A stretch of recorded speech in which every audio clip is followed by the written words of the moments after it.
आप सभी को जय मसीह की। आज परमेश्वर के वचन में आप सभी का स्वागत है।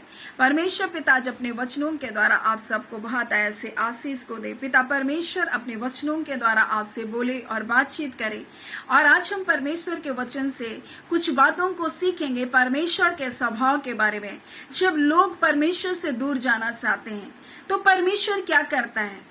जब लोग परमेश्वर की आज्ञा का उल्लंघन करते हैं तब परमेश्वर कैसा व्यवहार करता है, और जब लोग परमेश्वर को तुच्छ जानते हैं तब परमेश्वर कैसा व्यवहार करता है। हम लोग देखते हैं पहला सामुएल 8वें अध्याय में, जब लोगों ने, वृद्ध लोगों ने, बुजुर्ग लोगों ने क्या किया, एका करके इजरायली लोगों ने सामुएल के पास रामा में गए। सामुएल रामा में रहता था। अब जब वहां गए और उनसे कहने लगे, देख अब तो तू बूढ़ा हो गया, अब हमारे लिए इस संसार की रीति, सब जातियों की रीति के अनुसार हमारे लिए भी एक राजा नियुक्त कर दे। यानी कि वो ये कहना चाहते थे कि हमारा जो परमेश्वर है वो तो है, लेकिन हमको एक राजा चाहिए, हमको एक राजा चाहिए और वो हमारे ऊपर राज्य करे। और ये वृद्ध लोग थे जो सामुएल से कह रहे कि तू तो अब वृद्ध हो चुका, तू तो अब बूढ़ा हो चुका, हमें एक राजा चाहिए।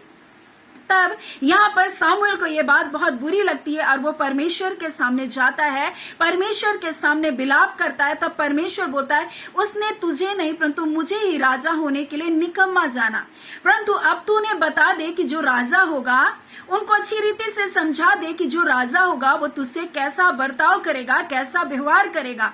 और ये बातें सामुएल ने सारे प्रजा को, इजरायली प्रजा को बताया कि जो राजा होगा तुम पर शासन करेगा, तुमको अपनी अधीनता में रखेगा, तुम्हारे उसके उठने से उठने, जब वो बोलेगा उठो तो तुमको उठना पड़ेगा, जब तुमको बोले वो बैठो तो तुमको बैठना पड़ेगा।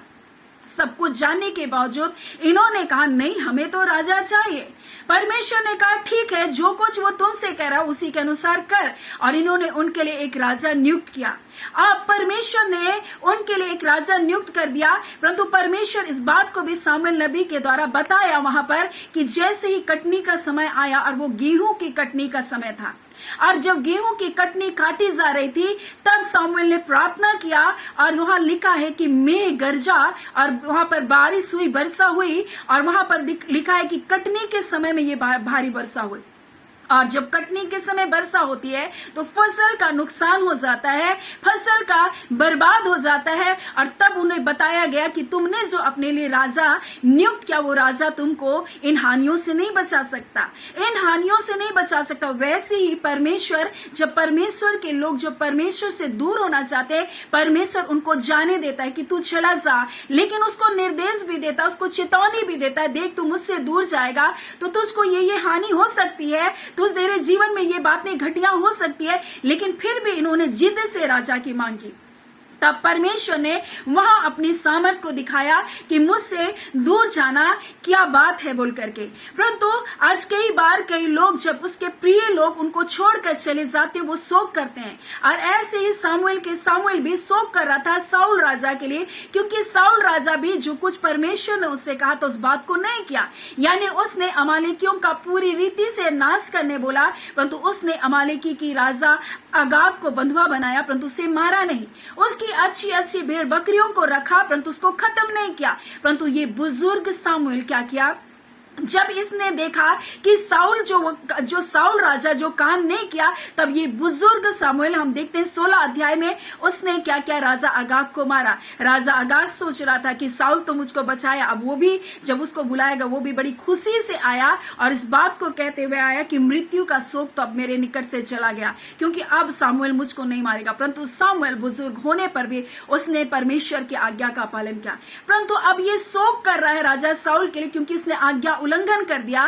तब परमेश्वर बोला, कब तक तू शोक करता रहेगा, कब तक तू रोता रहेगा। आज बहुत माता पिता अपने बच्चों के लिए रो रहे हैं, कोई लोग अपने परिवार के लिए रो रहा है, अपने पति के लिए रो रहा है, कोई रिश्ते टूट जाने के लिए रो रहा है, कई नाना प्रकार से अपनी समस्याओं के लिए रो रहा है, कोई अपनी बेटी के लिए रो रहा है, कोई अपने बेटे के लिए रो रहा है। और हर एक लोग रो रहे हैं अपने जीवन में, सोच रहे हमने सब कुछ उसके लिए किया, हमने सब कुछ उसको बताया, लेकिन आज वो मुझको छोड़कर चले गए हैं।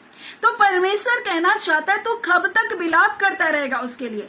परमेश्वर बोला छोड़ दे उसके हालातों पर, और लेकिन तू बस एक काम कर कि तू उसके लिए प्रार्थना कर। तो कुछ नहीं कर सकता, लेकिन उसको छोड़ दे, जाने दे, क्योंकि इजरायलियों को जब तक परमेश्वर ने उसके हालातों पर, उन राजा की अधीनता पर नहीं छोड़ा, तब तक इस बात को वो नहीं जाने कि परमेश्वर कौन है।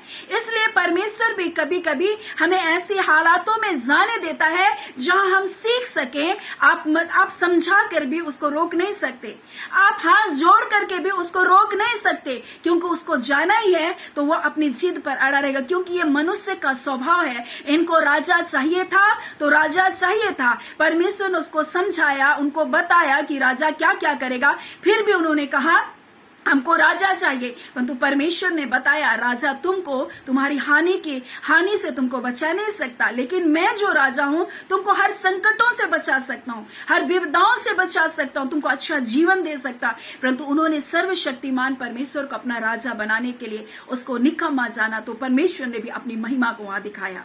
वैसे ही यहाँ पर सामुएल बहुत बिलाप कर रहा, तो परमेश्वर बोला जाने दे, कब तक बिलाप करेगा। बुरा है। पहला सामुएल 16 उसका 1 में लिखा है कि बोलते कि मैंने साउल को इजराइल का राजा करने के लिए तुझ जाना, तू कब तक उसके लिए बिलाप करता रहेगा। तो अपने सिंग में तेल भर और चल, मैं तुझे बैतलहम वासी ऐसे के पास भेजता हूँ, और मैंने उनके पुत्रों में से एक को राजा होने के लिए चुना है। बुरा है। परमेश्वर बोल रहा है मैंने अपने लिए चुन लिया है। बोल रहा है अब तो कब तक उसके लिए विलाप करता रहेगा, कब तक उसके लिए रोता रहेगा। और परमेश्वर बोल रहा है मैंने अपने लिए इजराइल का राजा होने के लिए एक व्यक्ति को मैंने चुन लिया। और परमेश्वर ने दाऊद को चुना जो उसके मन के अनुसार था, क्योंकि परमेश्वर साउल को राजा बनाकर पछता गया। परमेश्वर उसके लिए विलाप नहीं करता रहा, परंतु परमेश्वर उसको आगे बढ़ने के बारे में सामुएल को बता रहा है कि तू अब आगे बढ़, रोता मत रहे उसके लिए। वैसे ही परमेश्वर के एक स्वभाव को हम लोग देखते हैं कि किस प्रकार से उड़ाव पुत्र जब अपने पिता से कहा पिता मुझे मेरी संपत्ति मुझको बांट दे, पिता ने जरूर समझाया होगा बेटा साथ में रहने से बहुत अच्छा है, मेल प्रेम से रहने से बहुत अच्छा है, परंतु वो समझाने पर भी नहीं माना होगा। निश्चय कभी कभी हम किसी को जब समझाते हैं वो नहीं मानता, क्योंकि उसको जाना ही है, तो आप उसके लिए शोक मत करें, उसको जाने दे। और ऐसे ही पिता ने उसको क्या किया, जाने दिया।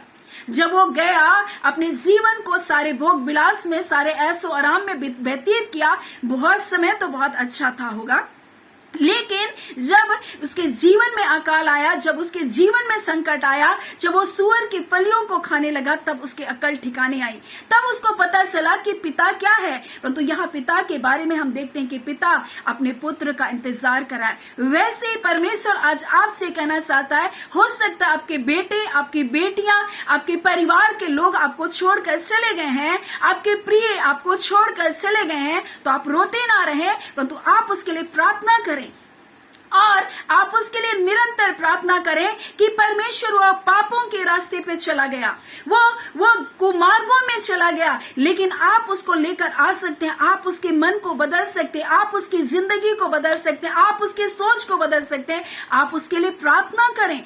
आपका जो काम है वो काम इस समय है कि आप प्रार्थना करें, क्योंकि पिता भी अपने बेटे के इंतजार कर रहा था, पिता भी अपने बेटे का प्रतीक्षा करता हुआ वहां दिखाई देता है। यानी पिता अपने बेटे के लिए निरंतर क्या कर रहा था, वहां उड़ाव पुत्र की जगह वो पिता प्रार्थना करने वाला पिता था, ताकि एक ना एक दिन उसका बेटा क्या हो, उसके पास वापस आ जाए। वैसे ही आप निराश ना हो अगर लोग आपको छोड़ करके चले गए हैं, आप रोते ना रहे, आप बिलाप ना करते रहे उनके लिए, लेकिन आप क्या करें, जो अगला आप काम कर सकते हैं वो काम क्या है, अगला जो आप कदम उठा सकते हैं वो है आप प्रार्थना करें उसके लिए, ताकि उसका उन पापों के बंधनों से क्या हो सके, छुटकारा हो सके, उन बंधनों से वो आजाद हो सके।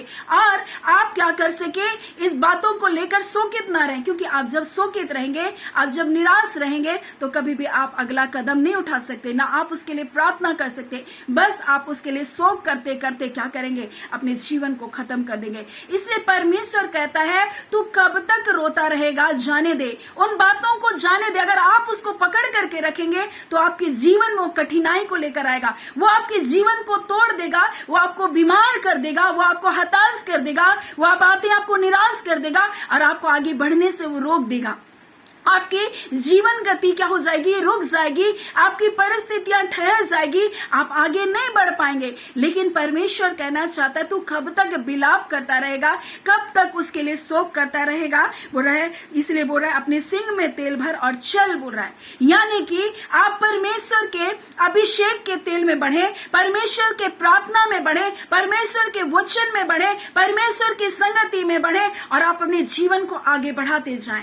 आप उन बातों को शोक में लेकर के ना पड़े, क्योंकि परमेश्वर ही है जो मनुष्य के जीवन को बदलता है, परमेश्वर ही है जो बंधनों को तोड़ता है, परमेश्वर ही है जो वो क्या है, जो पापों में गिरे हैं उनको वापस वही ला सकता है, क्योंकि वही परमेश्वर है जो मनुष्य के मन को बदलता है, मनुष्य की परिस्थितियों को बदलता है। इसलिए परमेश्वर कहना चाहता है अपने वचनों के द्वारा, तू शोक मत कर परंतु आगे बढ़, और तू क्या कर, प्रार्थना कर, प्रार्थना में अपने जीवन को व्यतीत कर, परमेश्वर की संगति में अपने जीवन को व्यतीत कर, और परमेश्वर इन वचनों के द्वारा आप सबको बहुत ऐसे आशीष को दे। आमीन। आइए प्रार्थना करें।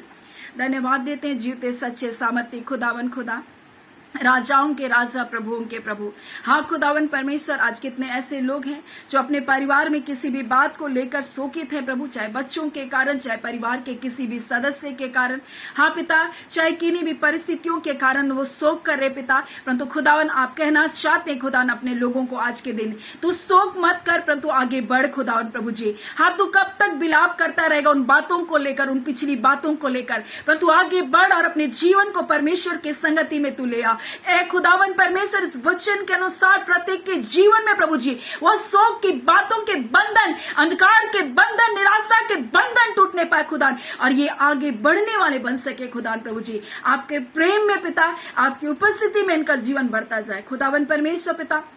जितने लोग बीमार हैं पिता परमेश्वर, हाँ पिता, शारीरिक अस्वस्थता है खुदान प्रभु जी, दुर्बलताएं हैं, कमजोरी है, यीशु के नाम से ये चंगाई को पाने पाए। इसी घड़ी यीशु के नाम से अब चंगे किए जा रहे, इसी घड़ी यीशु के नाम से बंधन तोड़े जा रहे, यीशु के नाम से वो चंगाई की सामर्थ आपके जीवन में आ रही है इसी घड़ी। हाँ और आमीन के साथ उसे रिसीव करे, क्योंकि परमेश्वर यीशु मसीह ने कहा मेरे कोड़े खाने से तुम चंगे हो गए। पिता ने कहा मैं तुम्हारा चंगा करने वाला परमेश्वर हूं। ए खुदावन, आपने कह दिया तो कह दिया खुदावन परमेश्वर, और इसके द्वारा प्रभु ये चंगाई को पारे। आपका धन्यवाद खुदावन परमेश्वर पिता। हम प्रार्थना करते हैं जितने लोग पिता इस समय कर्ज की समस्या में, लोन की समस्या में खुदान प्रभु जी अपने लोन को चुकता नहीं कर पा रहे, यीशु के नाम से प्रभु जी, हाँ खुदान परमेश्वर उनके लिए उपाय कीजिए प्रभु जी, ताकि इनका भरोसा आप पर हो प्रभु जी, और ये आपकी ओर देखने वाले बन सके खुदावन परमेश्वर। आपके प्रिय लोगों को आज के दिन बहुत आयत की आशीषों से परिपूर्ण करे